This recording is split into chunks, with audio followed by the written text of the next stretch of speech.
Hello everyone. आज की video में हम CSS के फ्लेक्स बॉक्स के बारे में जानने वाले हैं। फ्लेक्स बॉक्स जो होता है वो CSS का काफ़ी पावरफुल फीचर है। फ्लेक्स बॉक्स का यूज करके CSS के जो टिपिकल टास्क जो होते हैं वो काफ़ी आसानी से कर सकते हैं, जैसे कि आपको किसी डिव के कंटेंट को सेंटर करना हो या फिर कोई एक रेस्पॉन्सिव साइट बनानी हो, वो सब आप फ्लेक्स बॉक्स का यूज करके काफ़ी आसानी से कर सकते हैं। इस वीडियो को मैंने 3 पार्ट्स में डिवाइड किया है, जिसमें सबसे पहले हम जानेंगे कि फ्लेक्स बॉक्स होता क्या है। उसके बाद हम फ्लेक्सबॉक्स से रिलेटेड जो उसकी बेसिक टर्मिनोलॉजी होती है कि किस चीज़ को क्या कहते हैं और कौन सी चीज़ क्या होती है, उसके बारे में जानेंगे। और फिर लास्ट में हम सीखेंगे कि फ्लेक्सबॉक्स की क्या क्या प्रॉपर्टीज होती हैं और इनको कैसे यूज किया जाता है, जिसमें कि सबसे पहले हम यूज करके देखेंगे कंटेनर की प्रॉपर्टीज को, और उसके बाद हम फ्लेक्स आइटम की प्रॉपर्टीज के बारे में जानेंगे। तो सबसे पहले बेसिक क्वेश्चन, फ्लेक्सबॉक्स होता क्या है।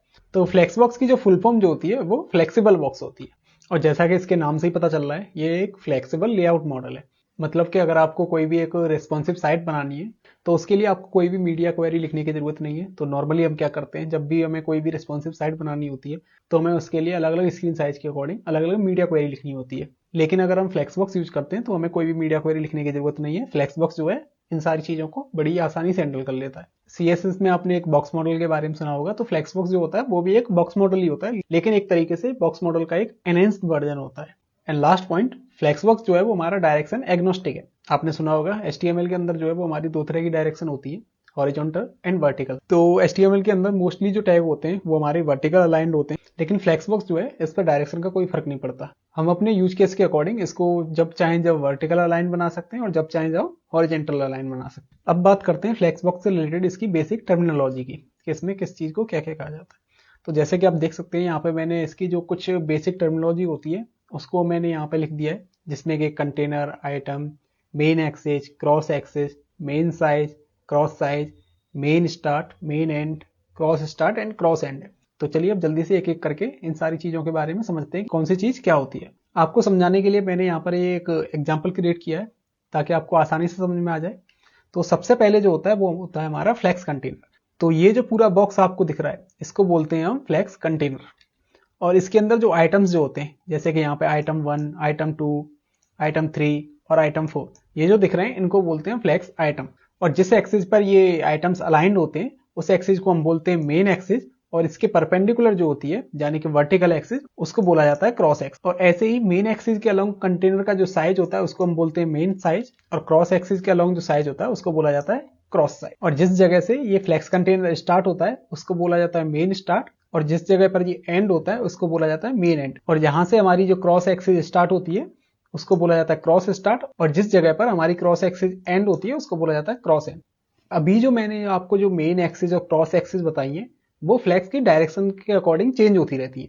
अभी हमारे जो फ्लेक्स आइटम जो है वो हॉरिजॉन्टली अलाइंड है, तो हमारी मेन एक्सिस जो थी वो हॉरिजॉन्टल थी।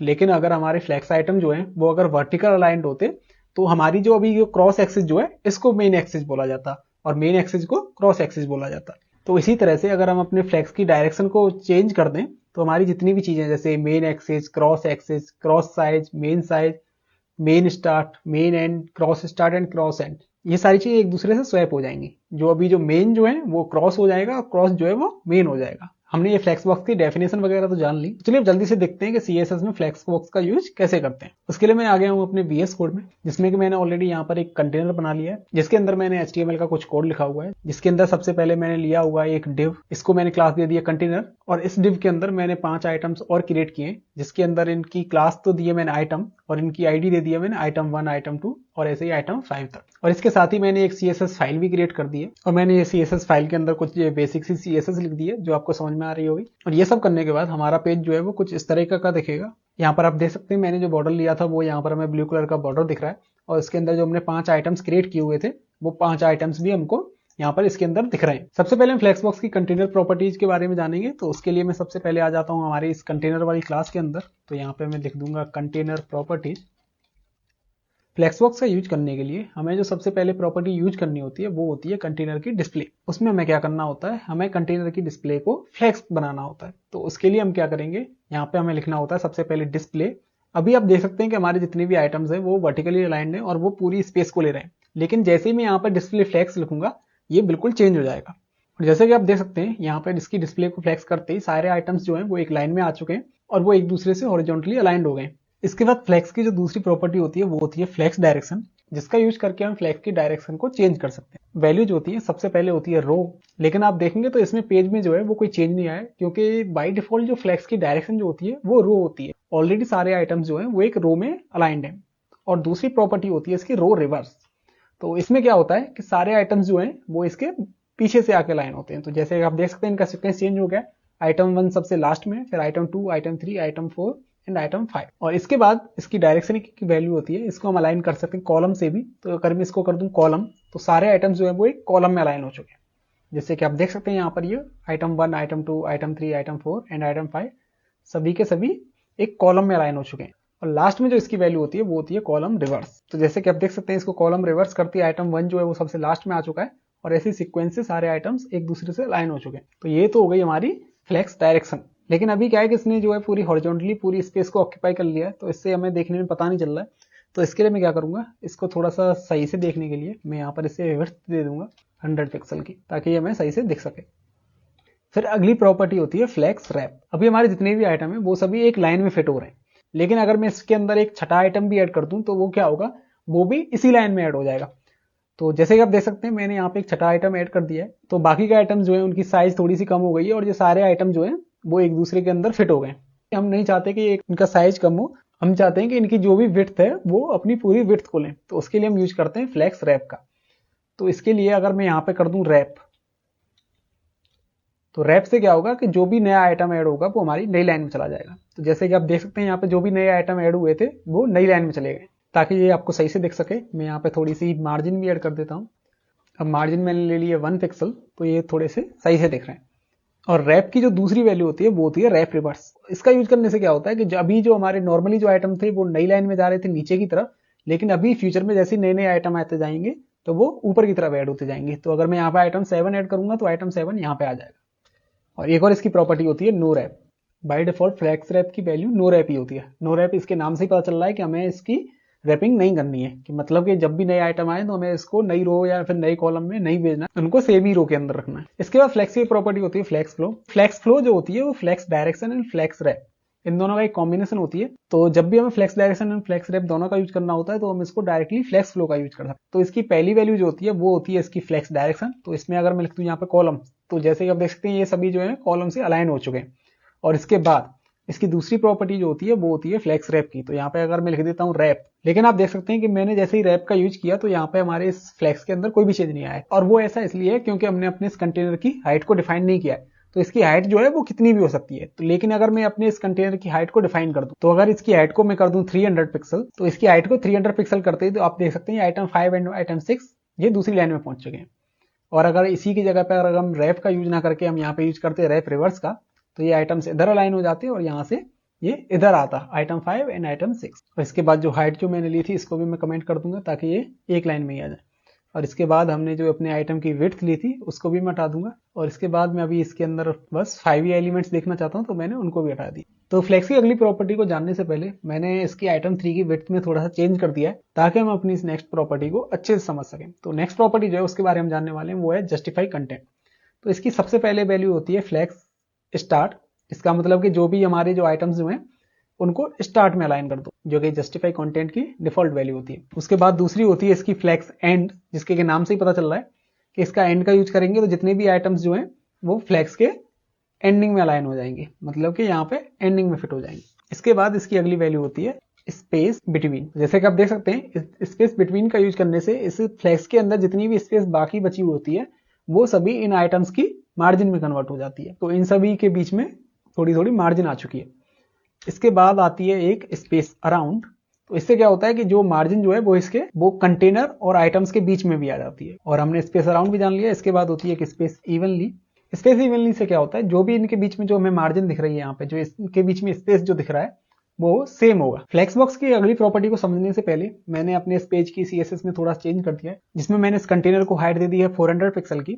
और वहीं पर हमने अपने जो आइटम्स जो होते हैं उनकी डिफॉल्ट हाइट दे दी है 100 पिक्सल की। वहीं पर मैंने आइटम 3 को हाइट दे दी है 150 पिक्सल की और आइटम 4 को हाइट दे दी है 185 पिक्सल की, ताकि हम इस प्रॉपर्टी को अच्छे से समझ सकें। तो अगली प्रॉपर्टी जिसे हम समझने वाले हैं वो होती है हमारी अलाइन आइटम्स। तो सबसे पहले जो इसकी वैल्यू जो होती है वो होती है फ्लेक्स स्टार्ट। तो फ्लेक्स स्टार्ट जो होती है वो इसकी डिफॉल्ट वैल्यू होती है। तो फ्लेक्स स्टार्ट जो है वो सारे आइटम्स को फ्लेक्स का जो टॉप बॉर्डर जो होता है उससे अलाइन कर देती है।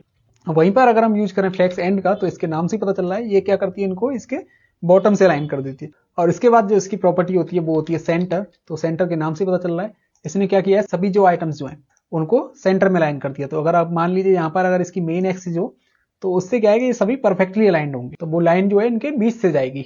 और सेंटर के बाद इसकी प्रॉपर्टी होती है स्ट्रेच। लेकिन स्ट्रेच का यूज करने के लिए हमें क्या करना होता है, हमारे जो आइटम्स जो हैं उनके पास कोई भी हाइट नहीं होनी चाहिए। तो जैसे अगर मैं यहाँ से इनकी हाइट को हटा दूं, तो स्ट्रेच का यूज करने से क्या होता है कि हमारा कंटेनर की जितनी भी हाइट होती है वो इन सभी आइटम्स की भी हो जाती है। तो इसे मैं अंडू कर देता हूँ।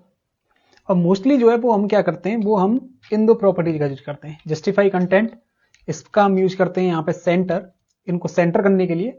और उसके बाद अलाइन आइटम को भी हम यूज करते हैं सेंटर, ताकि हमारे जो भी आइटम्स जो हैं वो इस बॉक्स के सेंटर में अलाइन हो जाए। तो हमेशा आपको अगर कभी भी किसी भी आइटम को सेंटर करना है तो बस आपको ये चीजें याद रखनी है। डिस्प्ले जो है फ्लेक्स करनी है, justify content centre and align item centre. तो जो भी आइटम्स जो होंगे वो सेंटर हो जाएंगे। अगली प्रॉपर्टी जो है उसको समझाने से पहले मैं क्या करूंगा, सबसे पहले तो अपनी जो फ्लेक्स बॉक्स की जो हाइट जो है और हमारे जो आइटम्स की जो मैंने इंडिविजुअली हाइट जो दी थी, मैं उसको रिमूव कर दूंगा ताकि सभी की हाइट सेम हो जाए। अगली प्रॉपर्टी जो होती है वो है हमारी रो गैप। तो उससे क्या है कि जब भी हमारी जो आइटम जो है नेक्स्ट रो में जाए, तो हम उससे क्या है कि उसके गैप को डिफाइन कर सकते हैं। तो यहाँ पर मैं दे दूंगा अगर 50 पिक्सल, को फ्लेक्स रैप को भी यहाँ पे हमें रैप पे करना पड़ेगा। उसके बाद जैसे ही जो नेक्स्ट आइटम जो है वो नेक्स्ट रो में जाएगा, तो उसके बीच में जो डिफरेंस होगा वो 50 पिक्सल का होगा। तो चलिए इसे चेक करके देखते हैं। तो ये हमारा जो आइटम जो है वो यहाँ पे हमारा नेक्स्ट लाइन में जा चुका है। तो अगर मैं इसको चेंज करके 0 पिक्सल कर दूं तो 0 हो जाएगा, और वहीं पर अगर इसको 100 कर दें तो ये 100 हो जाएगा, और 150 भी करके देख सकते हैं। तो ये होता है रो गैप। और रो गैप की तरह ही हमारी सेम प्रॉपर्टी होती है कॉलम गैप, जिसका हम यूज कर सकते हैं। तो यहाँ पे अगर मान लीजिए मैं दे दूं यहाँ पे 10 पिक्सल, तो इसके कॉलम्स के बीच में जो गैप होगा वो 10 पिक्सल हो जाएगा, और अगर 50 कर दूं तो 50 पिक्सल हो जाएगा। तो ये भी सिंपल प्रॉपर्टी थी। और इसी के साथ हमने कंटेनर की जो हमारी फेमस प्रॉपर्टी जो होती है उन सभी के बारे में जान लिया। अब इसके बाद हम आते हैं अपनी आइटम की प्रॉपर्टीज पे, और उसको समझाने के लिए मैं यूज करूंगा यहाँ पे आइटम 3 का। और आपको ये आइटम 3 सही से दिखता रहे उसके लिए मैंने इसका कलर भी चेंज कर दिया है। तो सबसे पहले हमारी फ्लेक्स आइटम की जो प्रॉपर्टी जो होती है वो होती है ऑर्डर। तो बाय डिफॉल्ट जो होता है हमारे आइटम का जो ऑर्डर जो होता है उसकी वैल्यू होती है 0, और ये जो है ऑर्डर के इंक्रीजिंग ऑर्डर में अलाइन होती है। तो यहाँ पर अगर मैं इसकी वैल्यू दे दूं यहाँ पे 5, तो 5 देने से क्या होगा, ये इसका ऑर्डर जो है वो सबसे ज्यादा हो जाएगा, तो ये लास्ट में पहुंच जाना चाहिए। तो जैसे ही मैंने इसको 5 दिया, तो जैसे आप देख सकते हैं आइटम 3 जो वो सबसे एंड में पहुंच चुका है। और वहीं पर अगर इसकी मैं वैल्यू कर दूं -5, तो ये जो है वो सबसे स्टार्टिंग में आ गया, क्योंकि अब इसका ऑर्डर जो है वो सबसे कम है। अगली प्रॉपर्टी जो होती है वो होती है फ्लेक्स ग्रो। फ्लेक्स ग्रो क्या होता है, जैसे आप देख सकते हैं अभी हमारे कंटेनर में जो है वो थोड़ी स्पेस खाली है। इसका मतलब ये होता है कि हमारा अगर आइटम अगर ग्रो करना चाहे तो वो उसका कितना हिस्सा ले सकता है। तो बाय डिफॉल्ट जो होती है वो इन सभी की वैल्यू जो होती है वो 1 होती है, तो सभी आइटम जो है वो इसका बराबर बराबर पार्ट लेंगे। लेकिन अगर मैं इसको चेंज करके कर दूं 5, तो इससे क्या होगा, जो भी हिस्सा जो बचा है इसकी 5 टाइम्स स्पेस जो है वो आइटम 3 ले लेगा। तो यहाँ पर आपको समझ नहीं आ रहा होगा, इसके लिए मैं क्या करता हूँ, जल्दी से मैं आइटम 5 के लिए भी यहाँ पे CSS लिख देता हूँ। इसको मैं बैकग्राउंड कलर दे देता हूँ। आइटम 5 को भी फ्लेक्स ग्रो देने वाला हूँ, और इसकी प्रॉपर्टी दूंगा मैं यहाँ पे 10, और यहाँ पर इसकी विड्थ जो है मैं से भी हटा दूंगा ताकि आपको यहाँ पे डिफरेंस सही से पता चल सके। अब उसकी वैल्यू मैंने दी है फ्लेक्स ग्रो की 10, तो अगर मैं इसको भी 10 कर दूं तो दोनों का फ्लेक्स 3 और फ्लेक्स 5 का साइज सेम हो जाएगा। और वहीं पर अगर मैंने इसको कर दिया 15, तो यहाँ पर आइटम 3 का साइज जो है वो आइटम 5 से बड़ा हो गया, क्योंकि आइटम 3 जो है वो आइटम 5 से जो है वो खाली स्पेस का 15 टाइम्स ऑक्यूपाई कर रहा है, और वहीं पर आइटम 5 जो है वो उसकी 10 यूनिट्स को ऑक्यूपाई कर रहा है। और फ्लेक्स ग्रो की तरह ही सेम इसकी एक और प्रॉपर्टी होती है, वो होती है फ्लेक्स श्रिंक, जिसमें हम वैल्यू प्रोवाइड करा सकते हैं कि अगर एक आइटम को श्रिंक होना हो तो वो किस प्रोपोर्शन में होगा। बाय डिफॉल्ट इसकी वैल्यू होती है 1, और इसको हम चेंज कर सकते हैं। और इसको मैं एक विड्थ दे दूं ये 150 पिक्सल की, तो सबसे पहले जो श्रिंक होगा वो आइटम 3 होगा। चलिए इसको चेक करके देखते हैं कि आइटम 3 जो है वो श्रिंक हो रहा है कि नहीं। तो जैसे आप देख सकते हैं यहाँ पे आइटम 3 श्रिंक हो रहा है, और कोई भी आइटम यहाँ पे श्रिंक नहीं हो रहा है। और हमने फ्लेक्स श्रिंक के बारे में भी जान लिया। उसके बाद अगली प्रॉपर्टी होती है फ्लेक्स बेसिस, जो कि इसका साइज बताती है कि हमारा स्टार्टिंग में जो भी हमारे आइटम्स का जो साइज होगा वो कितना होगा। तो यहाँ पर अगर मैं मान लीजिए इसकी साइज चेंज करके कर दूं 50 पिक्सल, तो जो है सभी आइटम्स का साइज जो है वो 50 पिक्सल हो जाएगा। अब अगली प्रॉपर्टी को समझाने के लिए मैंने फिर से यहाँ पे अपनी फ्लेक्स की जो हाइट जो है वो उसको फिर से 400 पिक्सल कर दिया है, और हमारे आइटम जो है उनकी जो हाइट जो है वो डिफॉल्ट रहेगी। तो कभी कभी हमारा यूज केस क्या होता है कि हमारे जो सारे आइटम्स जो हैं उनकी तो हम जैसी भी उनकी प्रॉपर्टी है वो वही रखना चाहते हैं, लेकिन हमारा कभी कभी कोई इंडिविजुअल जो आइटम होता है उसकी जो हमारी अलाइनमेंट है हम उसको चेंज करना चाहते हैं। आप क्या है कि आइटम 3 को जो है वो टॉप से अलाइन नहीं करना चाहते, आप आइटम 3 को बॉटम से अलाइन करना चाहते हैं। तो उसके लिए इसकी प्रॉपर्टी क्या होगी, यहाँ पे हमारा होता है अलाइन सेल्फ। अलाइन सेल्फ के बाद अगर मान लीजिए सबसे पहले इसकी प्रॉपर्टी आती है फ्लेक्स स्टार्ट। तो फ्लेक्स स्टार्ट जो होती है उसकी डिफॉल्ट वैल्यू होती है वो यहाँ पे इसके टॉप बॉर्डर से अलाइन हो जाता है। उसके बाद इसकी दूसरी प्रॉपर्टी होती है फ्लेक्स एंड।